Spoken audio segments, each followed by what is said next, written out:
Welcome back to the Genetic Genius podcast. I'm your host, Dr. Lulu. And on this week's episode, my guest, George Lizos, discusses how to protect your cells and DNA, both energetically and spiritually as well. He is a spiritual teacher and psychic healer, passionate about helping light workers to follow their purpose of creating positive change in the world. He's the #1 best-selling author of Lightworkers Gotta Work and Be the Guru, creator of Intuition Mastery School, and host of the Lit Up Lightworker podcast. Hi, everyone. Welcome back to the Genetic Genius podcast. And I'm so thrilled to have George Lizos here today as our guest. Welcome. Hello, Dr. Lulu. So lovely to be here with you. Yay, thank you. So today we're going to be diving into talking about your new book, which I'm so excited to learn more about protecting your light and really diving into what the book is about. But before we go way down that beautiful road, let's just learn a little bit about you so the listeners can get to know you. Like, what's your story, your passion? How did you get to be where you are today? So I'm a spiritual teacher and psychic healer, and I'm really passionate about helping light workers and spiritual teachers to get really clear on what their life purpose is and then empower them with tools and guidance such as energy protection to help them follow and fulfill it with the aim of making collectively a big positive change in the world. But before I knew that, let's go back to the time that I was a 5-year-old George. The first memory I have of myself is growing up in my home island of Cyprus in the Mediterranean, just standing in the field of yellow daisies, staring up at the sky and asking life's big questions. Why are we here? What is the purpose of life? So I was one of those weird kids who talked to flowers and liked meditating and just hanging out and asking life's big questions. And therefore, I was very different from other kids my age. I stood out. So from a very young age, I felt like an outcast. I felt like I didn't belong. I was bullied a lot. And therefore, I developed people-pleasing tendencies. I started to monitor and change myself to fit into other people's expectations of me so that I could feel accepted. Fast forward to the time that I was 13 years old, realizing that I was gay in an island that still considered gay people to be pedophiles and criminals. It had just been legalized. It was a huge taboo around it, and there was no way I could take on yet another label to set me apart from everybody else. So I'm like, you know what? I people please my entire life. I've changed myself to be accepted, so I'm just gonna do this again. So that's when I entered the two most depressing, debilitating years of my life, where for 2 years I tried to monitor and change the way I looked, the way I worked, the way I walked, the way I sounded, the way I thought, trying to turn me from gay to straight. And of course, I couldn't change who I was born to be. So at 15 years old, when I realized nothing I did worked, I'm like, you know, what's the point of living?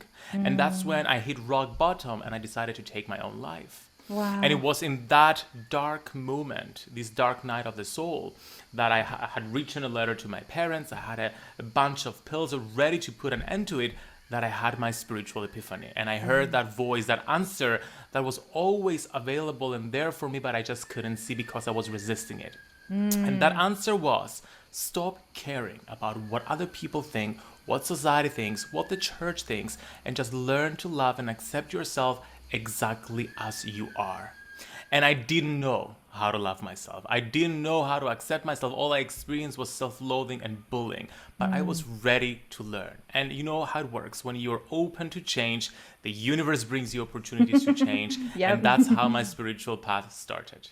Wow, what a powerful story. Thank you so much for being open and sharing. And I think I can totally relate a lot to that too. Just when we're on that spiritual journey, we feel I don't know, when I was growing up I think the 80s was probably the hardest for me, just as a teenager and really trying to find myself. And spirituality then was not that common as a word. Like I grew up in that spiritual trait, like childhood, like trying to confine my tribe. And so I just buried myself in however I could find it and trying to please people, same exact type of thing. And now I'm like, yes, I can be myself. I can speak the light. I can be the light. I can help people. But it's hard sometimes to know how to be yourself if you've been changing yourself, like you said, to please others instead of being true to who you are. Exactly. Mm-hmm. Yeah, that's great. I think a great segue for us to dive into your book. So Tell us about your book a little bit. Show us a copy of your book if you have one in front of you. And do you have it with you? I don't have it with me right now, but I'm so excited for this book. And it's called Protect Your Light, a practical guide to energy protection, cleansing, and cutting cords. And I wrote this book for everyone, every spiritual seeker or light worker or sensitive empath who has felt like they want to follow their purpose. They have this huge passion for helping people heal, for helping create big change in the world. However, they feel overwhelmed when they're surrounded by people. They feel overwhelmed by the energies out there. They open up spiritually and they meet spirits and different energies, and they don't know the rules of the game. They don't know how to control it, how to open up safely, how to close up safely, and who want to create change, but they're just inundated by external energy attachments that are preventing them from getting in touch with their own wisdom, with their own guidance, with their own thoughts and emotions. So what is energy protection? The way I define it in Protect Your Light is that it's the art of being energetically authentic. It's about knowing the difference between us and the external world. It's about creating strong boundaries between what's coming from us and what's coming from other people. It's essentially about taking our lives back, because if you think about it, as we go through life and we interact with people both online and offline, we catch different types of energetic attachments that clutter our energy field. And as our energy field gets cluttered with all of that, we end up thinking other people's thoughts, feeling other people's emotions, behaving in ways that are not in alignment with who we really are. When we take the time to protect our energy, to cleanse, to shield, to strengthen our energetic field, then we ensure that what's ours is ours, what's theirs is theirs, and whatever is coming from us is coming from our soul rather than other people's expectations of us. Oh, what a great explanation of the book. And it's wonderful. I love it. I have a copy of it and I've been just like soaking it all in. And it's wonderfully written, and that it's very easy to understand for someone that might not just be new to the path, like really discovering and what are all these different things. And I like that. We're going to dive deeper into that. And so you talked a little bit about what energy protection is, and why do you think it's so important right now on the planet? It's so important, especially for light workers. And I define light workers as anyone who makes a conscious choice of making the world a better place by being in it.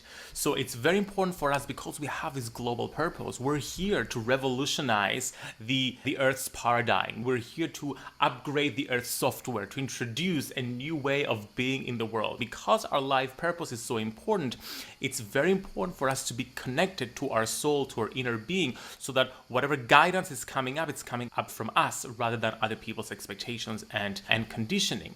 At the same time, as our world is becoming more interconnected, as our world is becoming more interconnected both online and offline, especially during the pandemic, everybody's gone online right now. Right. Also, like, now that the world is opening up, everybody's traveling more. So as a result of this intensification of our interconnectedness, there are more opportunities for us to become energetically attacked. There are more opportunities for us to be vulnerable to external energy. So we need to up our game. Many people talk about shielding themselves with white light, the white light bubble. And I'm like, yes, it's an important shield, and I talk about that in the book as well. But it's not a one-size-fits-all. We need to create a more complex but not complicated energy protection practice to learn how to protect and secure our energy. And that's why in Protect Your Light, I talk about a 7-step system to protecting our energy. That's great. Yeah, I totally agree. We're at this new phase in the planet. I loved how you talked about what light workers are, because that's a really important key out there for you listening and tuning in to us right now. And it is a big place on the planet. We're here to help improve the planet in a different way, which I think the pandemic was really important part of that, right? People went inward, right? But then now we're expanding in a different way. We're going way more global, but with a much bigger passion and purpose. And that's one of the reasons why I think your book is so key and important, is we want to be able to move out there into the world, into the place of expressing our message and helping the planet, but from a place of protection, because we want to have that energy really clear and clean. And we're going to talk about how, with some of your things in your book, about how we can have that clean, clear energy. Which is so important. So one of the things I wanted to ask you is, how does our energy field relate to our DNA? Let's say like our genetic blueprint. coming down from the spirit or source, however you want to think about it? And do we need to have that piece of protection? Because our DNA, we're in a new place in time where DNA is a much like bigger word and it's being talked about and explored. And I'm like learning and teaching people on the podcast all the time. So do we need to have a spiritual and energetic protection of that particular DNA? Absolutely. First of all, since you talked about DNA, let's talk about what happens energetically as soon as we're born into the world. As soon as we're born, our energetic field starts getting developed, like everything else about us starts getting developed. There is a developmental cycle that we go through, not just physically, emotionally, cognitively, but also energetically, and it's not very much talked about. So our energetic field when we're born is very basic, and we share the energetic field of our mother and our main caregivers. So whatever's happening within the mother is affecting the child as well. And there is science to back this up as well from a cognitive and emotional perspective, but energetically, it also affects the development of the aura. In many of the psychic clearing sessions that I do, when I identify people who have a lot of brain fog or have a lot of different types of like emotional disturbances, when I tune in, many times I see holes in the aura or certain layers of the aura not being fully developed, which usually takes me back to the mother being through depression or doing drugs or abusing alcohol or going through something that affected the child's auric development essentially. Just realizing how dynamic our aura is and that first of all it exists and we have an energy immune system that helps protect us is important to understand the importance of protecting our energy and maintaining that protection. So part of energy protection is repairing what has been done to our energetic field as a result of exposing ourselves to different energetic attachments and also learning to strengthen and protect that. So why is it important and to protect that part of ourselves? Because let's say, for example, we've been through stuff in our past, whether it's trauma, whether it's whatever, even if we have like physical accidents, when we have surgery, the doctor afterwards like saws everything up, but they don't patch up the energetic wounds that are there. Yes, I tune in and I can see holes from surgeries that are still open, allowing like energy leakage. It's important to understand how it all functions so we can go back and protect that side of ourselves, because if we have energy vulnerabilities and energy leaks, then we're vulnerable to spirits, to people's energies, to hack into our energy field, prevent us from being in alignment with who we really are, and therefore end up living someone else's life. Yeah, it's like just like a computer being hacked in, right? Yes, we want to have that protection, have the software, the firewall, just like Exactly. a computer. Yeah.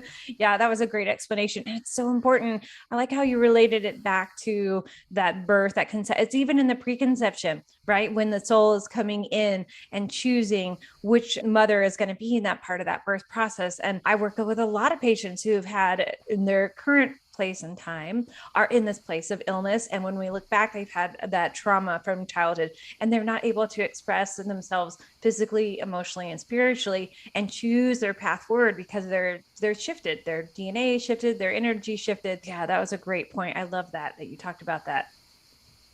And you mentioned earlier about the 7-step process to protect. So we're talking about the protection piece around energy. Can you talk us through that 7-step process and what that looks like and the importance of really protecting the energy? Yes, so in Protect Your Light, I share this 7-step process that we can use on a daily basis. And although it's a 7-step process, it doesn't take that long to 7 hours. That our energy. Yeah, it doesn't take that long. It takes me like 5 to 10 minutes every single morning in my meditation and practice to go through all the 7 steps. But I want to share with you and the listeners the main 3 steps of this process because they are the most important ones.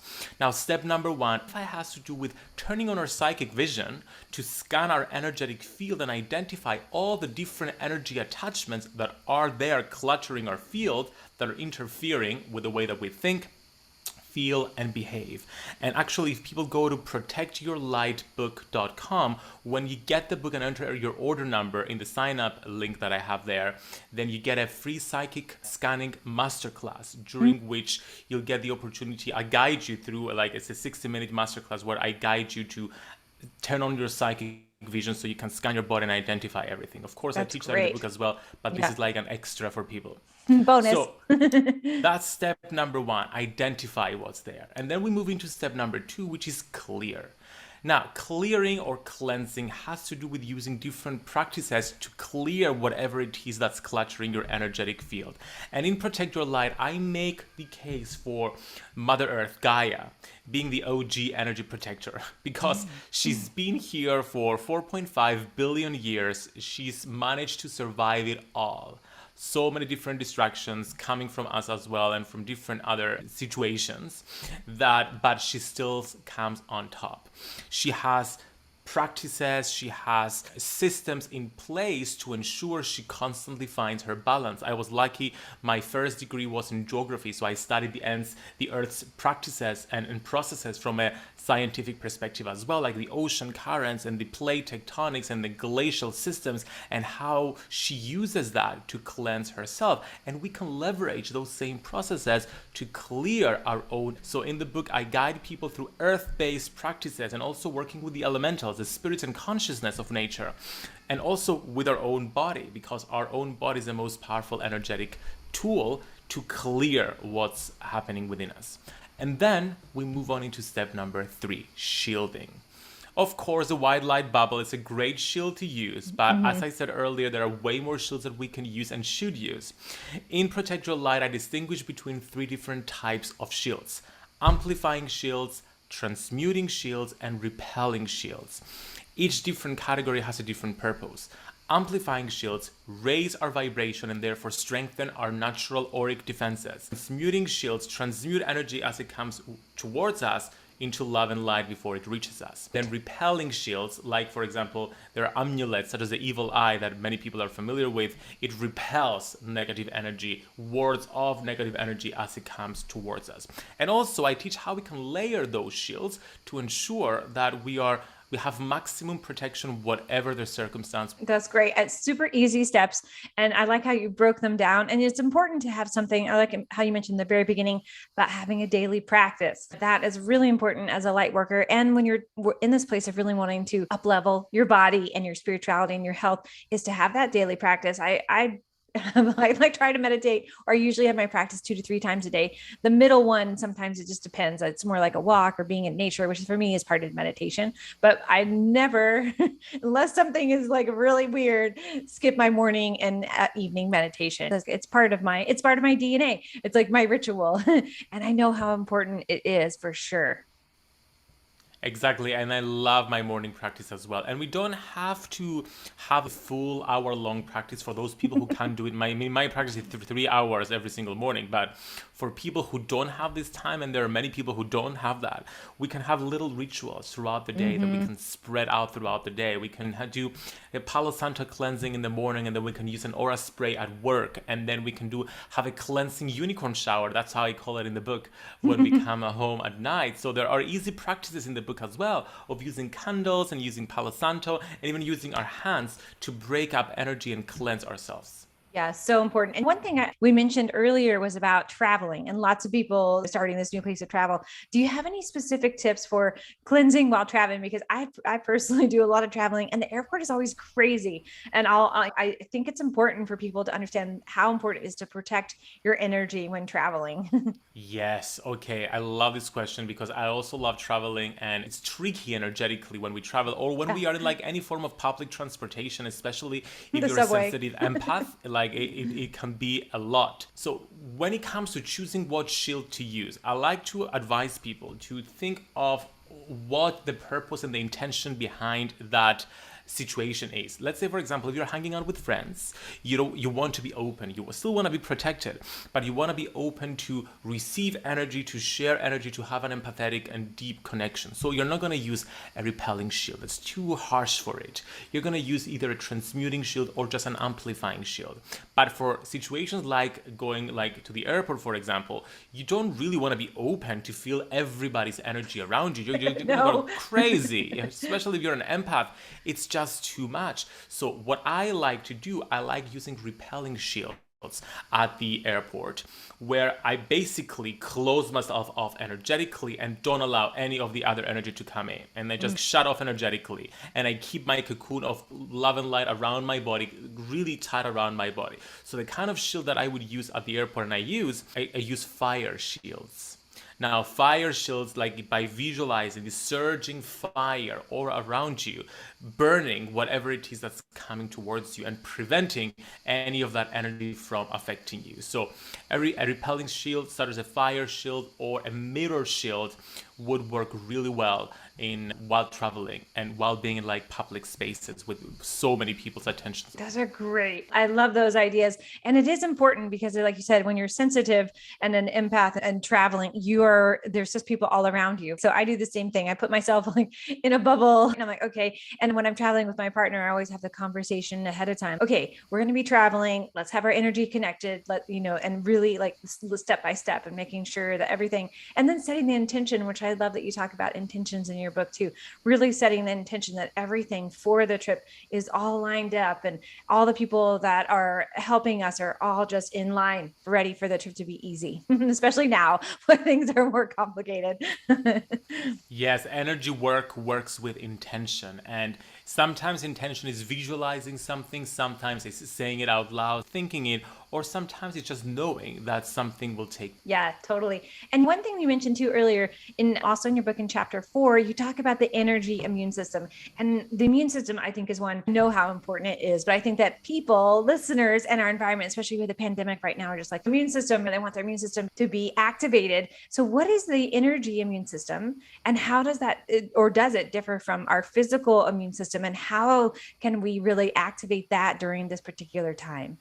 Yes, so our energy immune system differs from our physical immune system, but it's interconnected. So in the same way we have our physical immune system, our energy immune system is made up primarily of our chakras and the auric layers. We have 7 different layers, main 7 layers in our aura. And what our chakras and our auric layers do, they metabolize energy between our different bodies, between our physical body, our emotional body, our mental body, our different like subtle, astral, energetic, spiritual bodies. And so whatever happens physically also has an energetic repercussion and a cognitive repercussion, an emotional repercussion, because we have all these different layers that are interconnected within us. So when we understand how our energy immune system functions, then we can know more about how to scan it in step 1, which is all about identify, to see what's happening there, to see the connections between the different energetic attachments that may be interfering with it, so that we can eventually clear and protect ourselves from it. For example, when I do my psychic clearing sessions and I scan people's auras, I scan all the chakras and I can see, okay, here's a psychic dagger in this chakra and connected to this person, and here's an energetic cord connecting the throat chakra to the heart chakra, which is connected to a past life trauma, and then do like psychic surgery in that way. The more we are aware of it, the more we can do about it. It's like a doctor going into like surgery without knowing the main anatomy of the body. So we need to know our energetic anatomy before we can start doing energy work. Yeah. Oh, that's great. And from that perspective, what are your thoughts about how the medical field is going to be shifting and changing as we're moving into a new generation, a new planetary aspect of healing? I have, of course, my vision, but I would love to hear what your vision is about how that's going to look like for people doing healing sessions moving forward. You know what? I'm currently finishing my master's in psychology, and I had to go back to academia after a few years of being off, and I'm realizing how sometimes it's limiting in the sense of there are certain rules and ethics you have to follow to get approval even to start doing something. But the fact that there are people like us doing this work and pushing the boundary and pushing the envelope and bringing in spirituality into academia, I think it propels the scientific world to move more into energy work as well and allow these seemingly opposing worlds to come together. From my perspective, the work that I do, the work that spiritual people and energy people do, it's just work and information that science hasn't yet found a way to catch up to. And it's catching up to it. It's catching up to it slowly. But I think the more we keep on learning about science, as spiritual people, and the more like science-based people learn about spirituality, we can start marrying our ideas and realize that we are literally talking about similar things. We're just using different terms, and there's a language miscommunication happening there.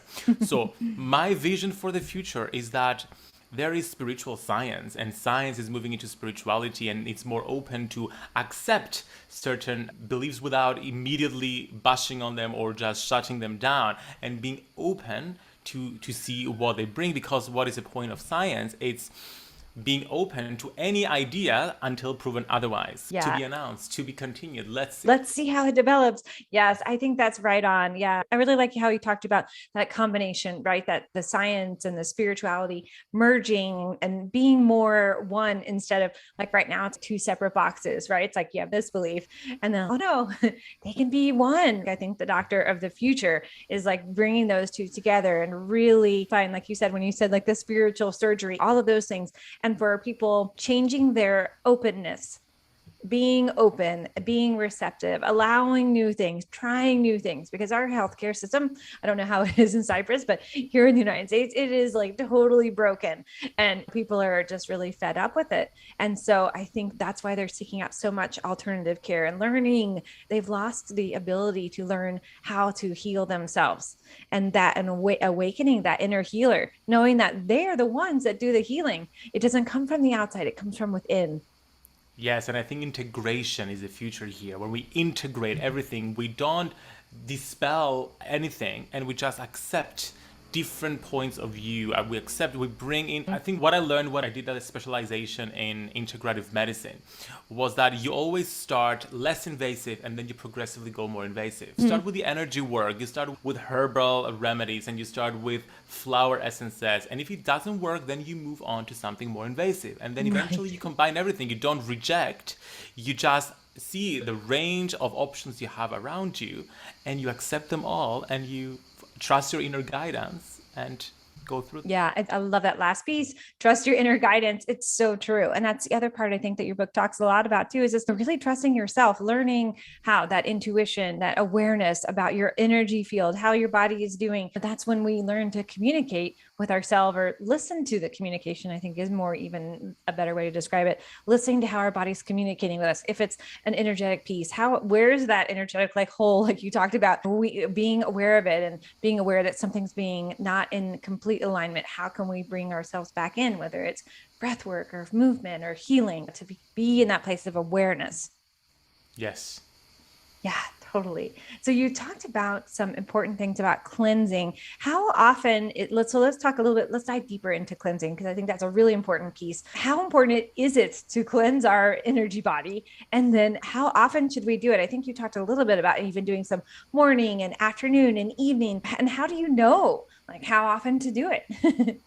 To keep it simple, I always advise people to have a daily energy protection practice where they take themselves through these 7 steps, and one of those steps is cleansing. So every single morning is the ideal time, or every single evening, depending on what people prefer, to do something to cleanse their energy. But first, you have to identify what's happening there before what it is to cleanse.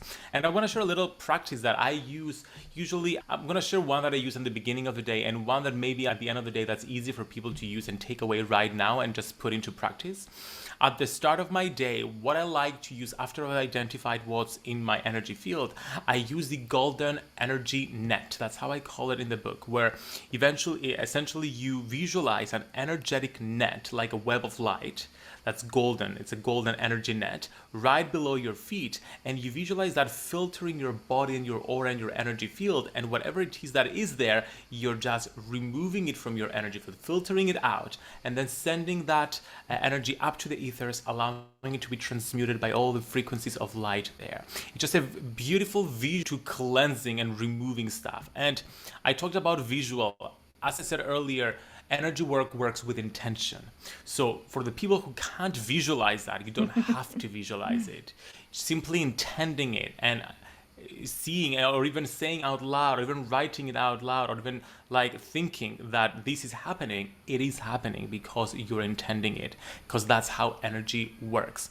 And then at the end of the day, the easiest way to cleanse your energies while you're showering, I want you to visualize that water, if you go back all the way through history, you'll see all the different cultures around the world using water for cleansing and purification. Muslims, like they cleanse themselves before they go into the temple. The ancient Greeks always cleansed themselves before like going into doing any sort of like pilgrimage to the gods and praying and going to do their offerings. In Christianity, we have baptism, for example, that cleanses like quote unquote sin before you get baptized. So you see different religions and different spiritual traditions using water for purification. And it's because water has a capacity, energetically as well, to cleanse, to remove, to purify. So while we're showering, we can visualize this water again with our intention.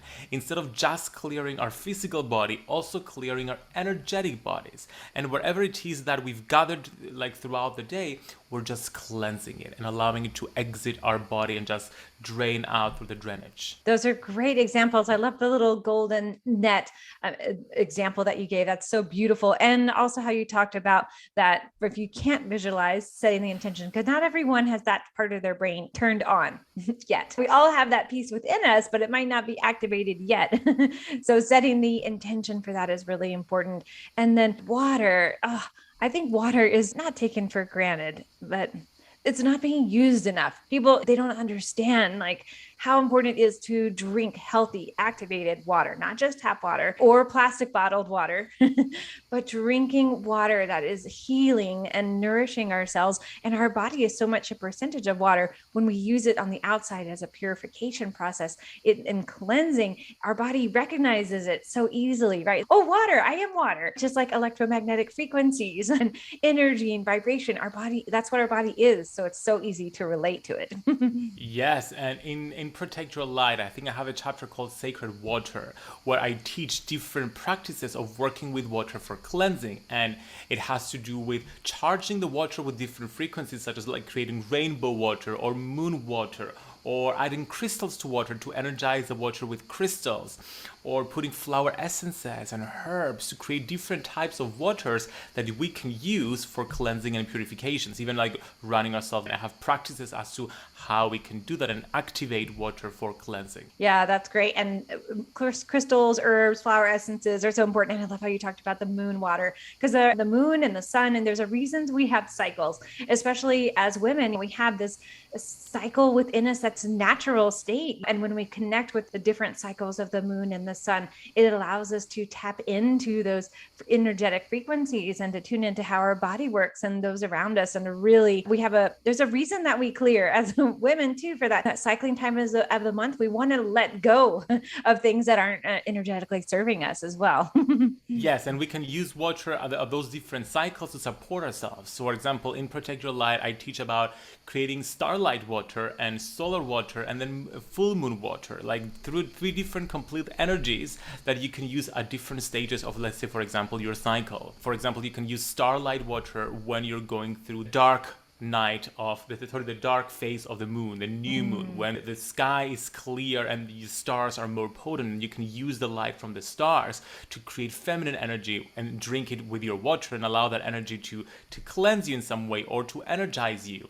And then you can use the full moon water, which is more cleansing, releasing emotions and forgiveness and letting it all go. And then you can use the solar water to give you this energy boost when you need it, when it's time to move forward, to take action during the waxing cycle of the moon, to take action, to move out there and create change. Beautiful. On Cyprus, where you live, do you have a lot of stars? Can you see the stars a lot at night?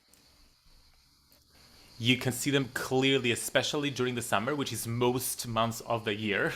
The skies are completely clear at night, so you can see everything. Wow, how beautiful. I love that. One of the things I think that I can visualize seeing and shifting on our planet is the change in light pollution, so that the new era of children coming can see the stars, learn about the stars, know that they exist out there. Because when I go out into nature and camping and all of that, look at the stars, there they are. And I remember when I lived in London, like a big mega city, like I couldn't see the sky like for like weeks upon weeks, and I got so depressed because I was lacking that connection with the sky and the sun, etc. And speaking about pollution, there is also energetic pollution when it comes to collective thought forms. Now, collective thought forms is one of the energetic attachments that I talk about in Protect Your Light, which are vibrational clouds of energies of fears and limiting beliefs. Let's say, for example, whatever fear, specifically, let's say, for example, fear of heights, whoever thought that and had that fear, whoever felt that fear, that energy still exists. And it attracts to each other, creating this vibrational cloud of energy of that fear, which is called a collective thought form. And especially around megacities, there are lots of different vibrational clouds of fear because of all the stuff that happen in cities. And therefore we can like unconsciously hook ourselves into them energetically and be influenced by that collective energy. So again, it's important to be aware of that, especially when we live in big cities and countries, so we can cut those cords and free ourselves from that kind of attachment.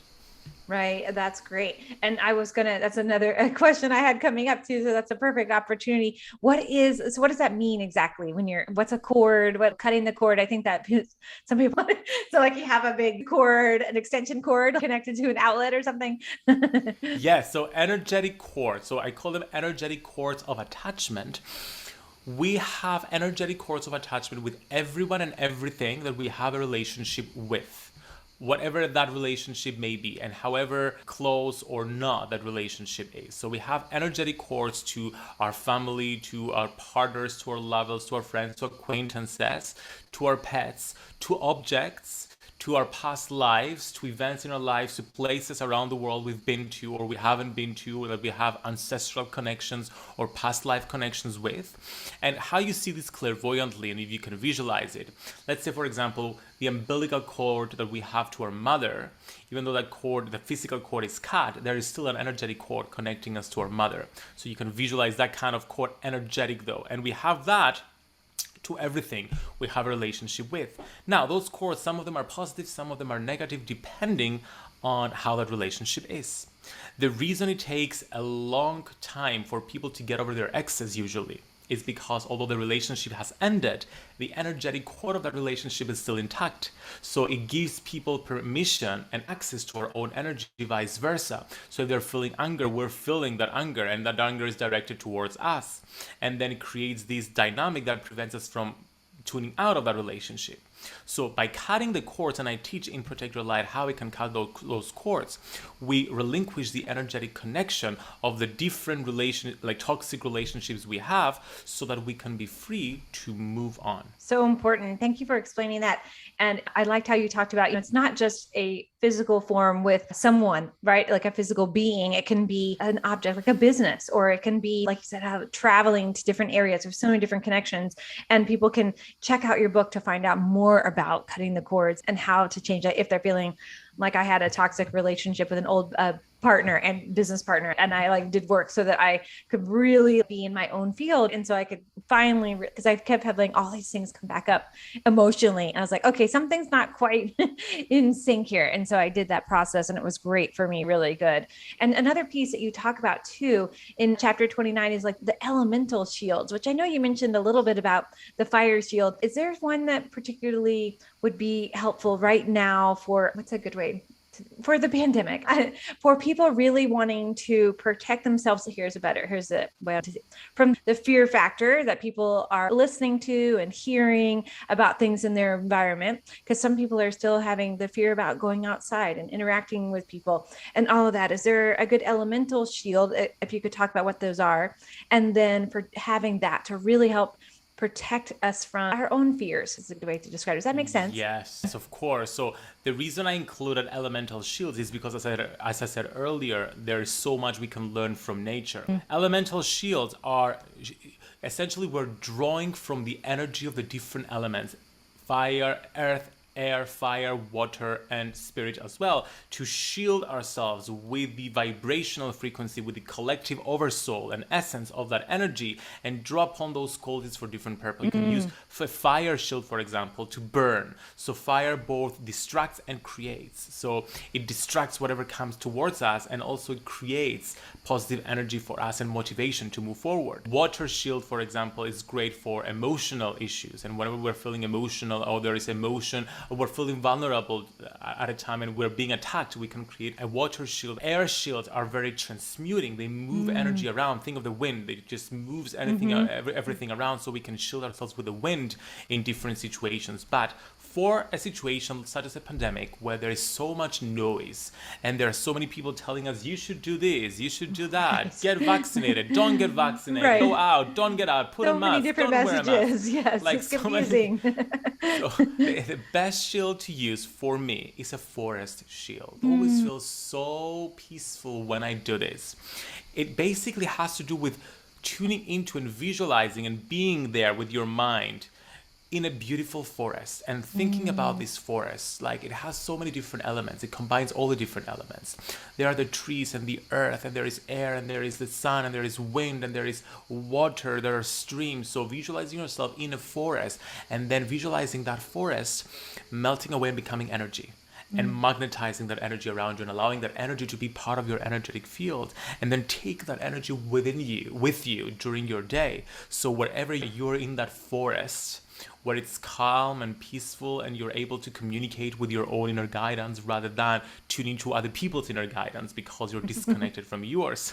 And I remember once I created a forest shield in my entire house, this house that I'm in right now. And then I created it and I let it go. I visualized my house becoming a forest and I'm living in the jungle. Okay, and I let it go. And a month later, I'm meditating and I see a gnome, two gnomes just running around and coming up to me like energetically, like clairvoyant. I'm like, what are these gnomes doing over here? And then I remember, oh, wait a minute, I just invited them because I turned my house into an energetic. Of course, I'm attracting more elementals. So it's a great way to communicate with nature and to play with spirit as well. Oh, I love that. I love the forest. And that's a really great analogy. Thank you for bringing that into our conversation, really helping the listeners, because I think it's so important to tune out the noise, right? That people, like you said, that just so many different messages coming in from everywhere, and being clear and being in the space of your true intention. And sometimes it can be challenging if you don't have the tool. So that's a great tool. And I love that you talked about the little gnomes coming in. Everybody always tells me that I'm from the Pixie Fae family. So I'm like, yes, I'll come and visit if you I have it can see open. that. Yeah. Yes. Yeah. So one last kind of question as we're wrapping up today is, what about, you talked a little bit of like web and social media. How do we protect ourselves in this environment? Because like you said, we are in a total global Zoom environment. I'm working remotely. My husband works remotely. People are now starting to go back to working in their office environment, but they're still working on the computers and they're always on the phone. There's so many different things. Like EMFs is a whole nother conversation, but how can we protect ourselves on the web, social media, and why is it so important? Yes, so while I was doing my research before I wrote Protect Your Light, I realized nobody was talking about digital energy protection, and I realized how important it is, especially now that we live in a Zoom world. Like, I'm here in Cyprus and you're in the United States, and here we are having a conversation. So we're so interconnected online, and therefore there are way more opportunities for us to be affected. Psychologists have coined the term emotional contagion to talk about when someone posts something online in one side of the world, someone reading it in a different side of the world receives the emotion the other person put into that message. So we have psychic emotional energy spewing out of our screens and coming into our physical bodies and affecting us in a physical way. So it's real that we can be affected energetically, emotionally, cognitively, sometimes even physically, by interacting with, by living online, essentially. Now, with the metaverse, we're increasingly living more online than we are offline. So we need to up our game when it comes to protecting our energy online as well as offline. So the most important mindset shift that I teach in Protect Your Light is that the online digital landscape is a mirror of the physical landscape. In the same way that we have countries with cities and private, semi-private, and public spaces in the physical world. We also have the same in the digital world. We have Instagramville and Facebook land and Twitterverse, different countries, essentially digital countries, that we go in, and we have the DMs that are private spaces. We have our feeds that are semi-private spaces. We have the Explore tab. It's a public space. So as we interact in different spaces, there are different people and different degrees of vulnerability when it comes to what kind of energy attachments we can get in touch with. So we may be at home on the couch just scrolling on our phone, feeling like we're safe and protected, and yet energetically we're globetrotting around the digital landscape, and we're going from one digital country to another digital country through different spaces, interacting with people, catching on different energies. So in Protect Your Light, I teach both tactical and energetic tools that we can use to both cleanse and shield our energies online. An easy tactical tool is to realize that we are the mayor of our own cities, our own digital cities. So we can go into the privacy settings and we can choose what we can see, what we don't want to see. We can mute people, we can unfollow people, we can be intentional with the reasons that we're going into social media. Am I going to be a consumer right now, or am I going to be a creator? Because if we go to social media without an intention, there are addictive technologies behind them that will keep us scrolling and scrolling, and then half the day has gone by with us just being like mindlessly affected by all the programming that we're being given.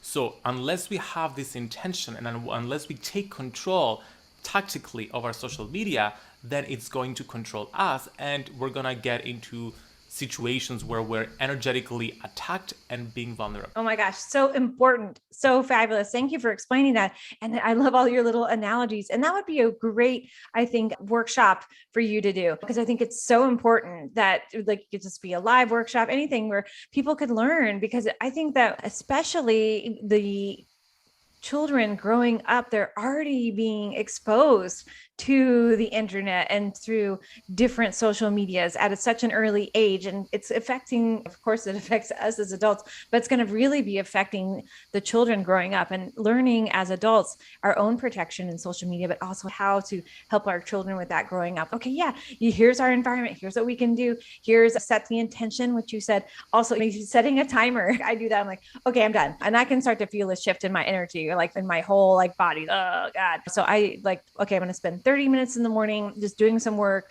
30 minutes later, because I have to do some things for my business, but I don't want it to suck me in. Like you said, it's just like this energy vampire sucks you in, and then you're like, hours have gone by.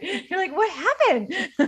Intentionality is the most important thing we can do when it comes to social media, and also understanding how it works and explaining the book how the algorithm works, what the addictive technologies behind social media are, because the more we are aware, the more power we can have over it. Yeah, so important. Yes, our power. Very important that we keep that power with protection. All about your book, Protect Your Light. So as we're wrapping up today, George, let us know how we can find you on social media, follow you, find your book. And we're also going to be giving away, and we're going to have a contest about your book, and we're going to be posting all of that in the feed underneath all in the show notes. So you can find out more about that and tune in. And then also I have one last question for you after you do that as well. So you can check out my website, georgelizos.com, for all my one-on-one services and workshops as well. On Instagram, I am at georgelizos. On TikTok, at I am georgelizos. Then I have a Facebook group community called Your Spiritual Toolkit that I teach daily.